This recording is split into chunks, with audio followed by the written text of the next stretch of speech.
welcome to the second and final review of the session. And indeed, this is our final review of the season.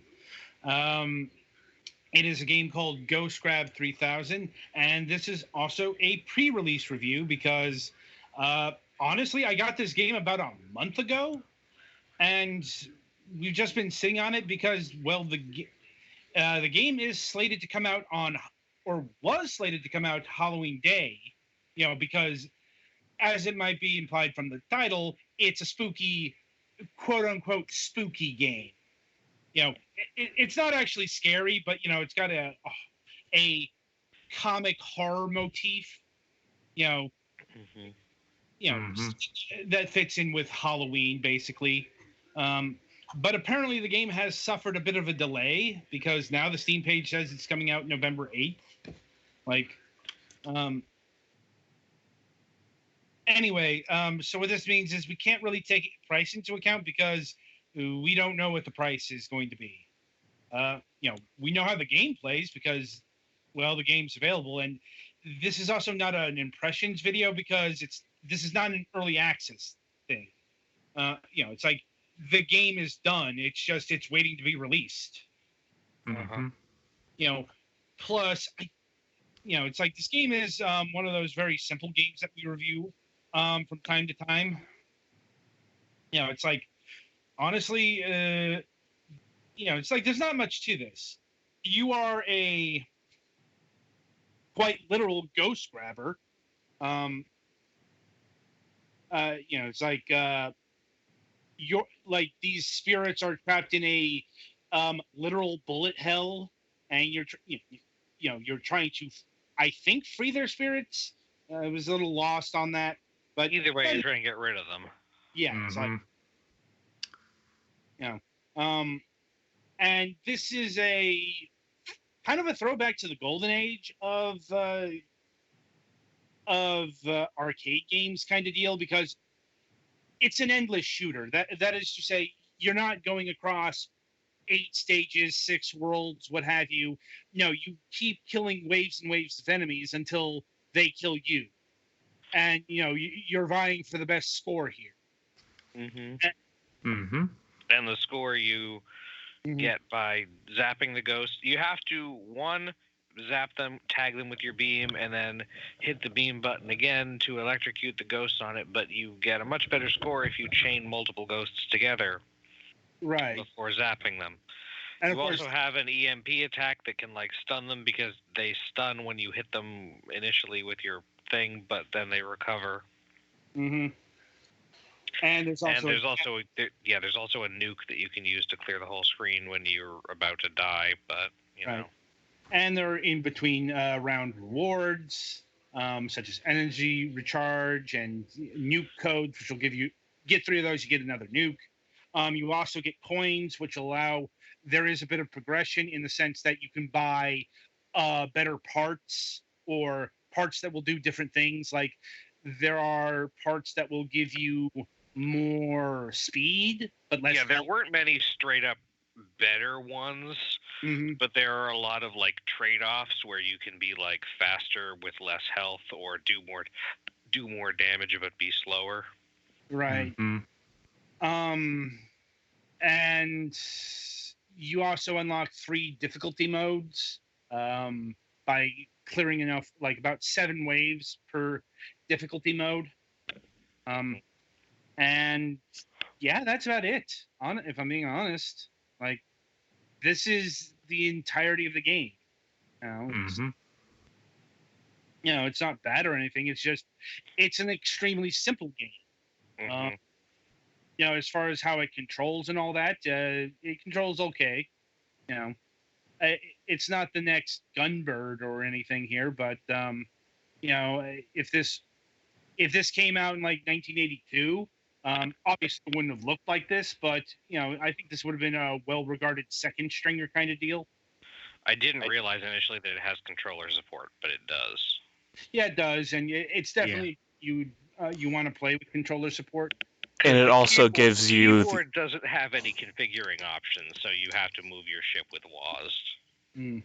Fun. And as you can see from Petty Pants playing, I think it's pretty undebatable that the optimal strategy here involves a lot of going in circles. Mhm.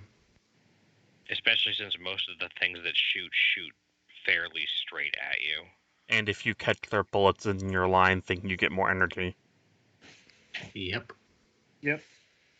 I mean, that is all part of the strategy of Ghost Grab. You do get a big bonus if you zap all of the ghosts in a wave at once, but I've only ever pulled that off on the first wave. Yeah. Um, Almost like they make that hard or something. Yeah, and you got to kill a certain number of ghosts in order to advance. Mind you, that is not killing all of the ghosts. You know, you'll encounter this more at the hard difficulties.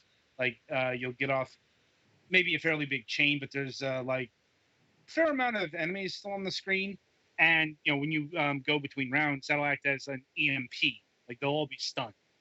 You know, it's like, and you can choose to like eliminate them there, or you know, wait until the next round and have it, you know, have them count towards that counter. Like anyway, the art style is an interesting juxtaposition in that you've got a background. The gameplay graphics are bright and colorful and mostly kind of cute. Well, But the background is this super bleak 3D rendered. Yeah. It's like two styles of PlayStation 1 games got cross checked here. You know, got this, you know, bleak 3D modeled low poly affair. And when you use a nuke, it goes off in the background. And then the low poly shockwave covers the whole screen. Like that. Yeah. And the you know, the character sprites, you know, they're in this like rough, pencily, semi-unprofessional looking dealy. You know, it's like but also gives it a lot of character. Yeah, like, it's cute. Grand irony here is if this was an actual PlayStation 1 game, this would probably be the kind of rare rare gem that would cost $120. I can see that. You know I'm right. Like, but since it's a modern day PC shooter, I don't know, you know, like I said, don't know the actual price, but I can guess where it's going to come in. Like, probably about $5 at most. Like, at least that's where it should be. Like, maybe if it's $5, it's fine. If it's $10, that's pretty excessive, but it's still, I don't know, maybe worth a try if you really think you'd like it. More than that, and I would definitely wait for a sale. Yeah. Pretty much for I'd say max would be 7 in my case. But yeah, let's see. Looking at some of the other games that the developer has released, I'm seeing $3.99, $2.99. There are some games here that are going for $15, but they don't. You know, it looks like but it looks like those are actually like recommended games. There we go. That's what's on there. But yeah, the other games he's released, $1.99, $4.99, $3.99. I think it's safe to say that this game is going to come out in the $5 range. Probably, yeah. So, you know, mind you, if you know, and these are our price recommendations. If it, you know, up to $5, it's worth a grab. Anything more, and no, just wait until it goes on sale. It will probably have a you know, a release sale as well, as these things that often seems to be popular these days. Yeah.